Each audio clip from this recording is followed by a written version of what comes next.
You said it's a peaceful struggle, but Yes. There are some videos of you appearing in the past, especially abroad, in particular in one conference in the US, where you said you need weapons to defend yourself, you need guns and ammunition. How can we understand that in the context that you're saying it's a peaceful struggle?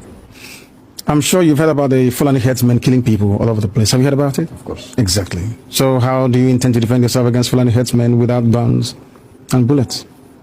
They've been killing our people, raping our women, destroying crops and farms, and no one does anything about it. Is that how human beings are supposed to live?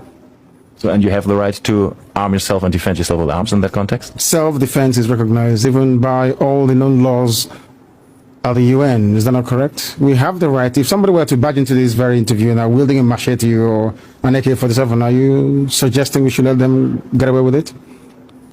You were detained for almost 2 years, from 2015 on, and actually there was no trial. No trial ever happened, and despite several court rulings that said you were supposed to be released, you were not released. Yes.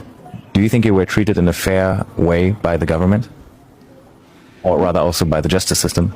No, not fairly, because Nigeria is not a civilized country. People behave like animals. They're not reasonable enough. They're not disciplined enough. They are not mentally developed enough to run a transparent civil society. For them, they have a feudal mindset where you have the ruling class and, a multitude of poverty-stricken people who never utters any word in rebellion or to even ask questions about their plight.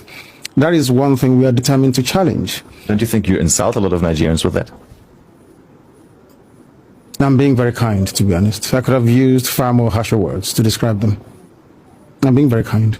So generally you don't think very positive of your countrymen then, obviously? They are not... When you say positive, not as individuals, perhaps there are a few good people amongst them, but as a collective, this is an absolute mess. And you can see for yourself. Didn't you go through the roads and see how horrible they are? Didn't you see how unkept everywhere is? How filthy and dirty everywhere is? That is the product of a Nigerian system that is uniquely backwards, even by the very third world standards of Black Africa. That's the fact, and people must face up to it. Well, I traveled in the north quite extensively, and I went to very remote areas sometimes where I would still find Igbo people living there, peaceful together with communities in the north. Don't you sometimes think that you might endanger their peaceful coexistence with the communities there, that they might get into trouble with that? So if they're living so peacefully together, or cohabiting so peacefully as you put it, how come you hear about all those uprisings in the north where southern Christians are being slaughtered and nothing gets done about it?